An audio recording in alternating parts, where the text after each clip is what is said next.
안녕하세요. 저는 한국법 변호사이고 캐나다 공인이민 컨설턴트인 조영숙입니다. 오늘은 L님의 산 넘고 물 건너 어렵게 취득한 영주권 이야기 두 번째입니다. L님은 범죄 기록 6건에 위반 사항 11건으로 영주권과 사면 신청을 의뢰하셨습니다. 기록이 많기도 하지만 내용도 상당히 중한 것이어서 사면을 승인받기 어려울 것 같았지만 그래도 그 배경 얘기를 들어보기로 했습니다. 그런데 L님의 얘기를 듣고 나니 그 상황이 이해가 되는 거예요.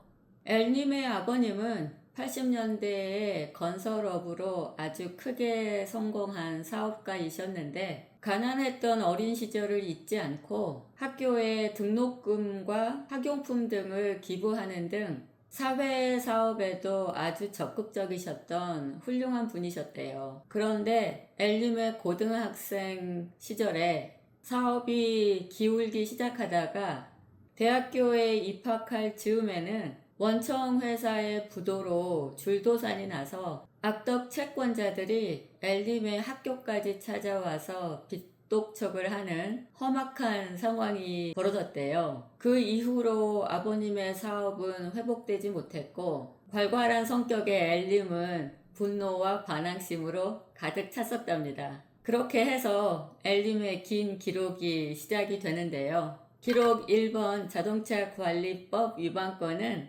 방황하는 아들의 마음을 돌리려고 아버님이 만 20살 생일 선물로 2인승 차량을 사주시면서 의자 하나를 추가로 설치를 해주셨는데 운전을 시작한 지 일주일도 안 되어서 불법 차량 개조를 이유로 단속에 걸려서 벌금형 30만 원을 받은 것입니다. 자, 두 번째 기록은 술집에서 옆 테이블과 시비가 붙었다가 출동한 경찰에 의해 경찰서에 연행되었는데 조사를 받는 과정에서 경찰이 자동차 관리법 위반 기록을 꺼내보더니 가정교육을 제대로 못 받았다면서 아버님을 비난하는 투로 얘기를 하자 순간 술김에 화가 나서 경찰을 밀어서 타박상, 즉 멍이 들게 한 것입니다.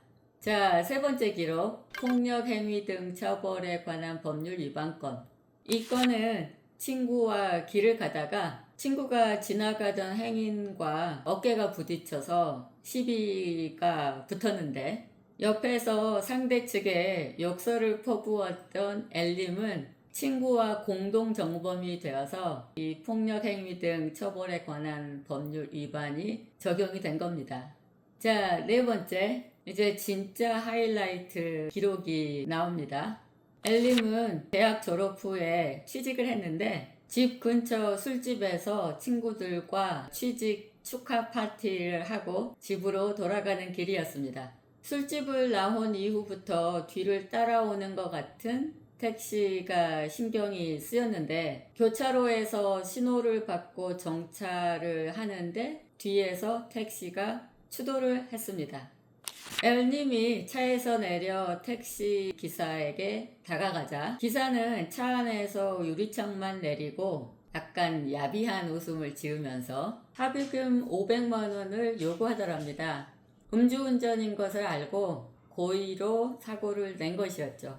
L님은 순간 화가 치솟아서 택시기사를 몇 차례 폭행을 하고는 자신의 실수를 깨닫고 얼른 자차로 돌아가서 그 현장을 빠져나오는데 갑자기 사방에서 나타난 택시들이 자신의 차량을 에워싸면서 가까이 다가오더니 일부러 접촉사고를 내더래요. 처음 택시기사가 다른 택시들을 불러들였구나 싶었고 다시 또 피하려다가 이번에는 반대 차선으로 들어가서 또 다른 차량과 충돌을 하고 나서야 상황이 종료되었답니다. 그래서 이 사건에 총 5가지의 죄명이 적용이 된 거예요. 자, 야간에 택시기사를 폭행한 일, 폭처법 위반, 교통사고로 다른 차량들을 손괴한 일, 폭처법 위반, 특정범죄 가중처벌법 위반, 뺑소니, 도로교통법 위반, 사고 후 미조치, 도로교통법 위반, 음주운전.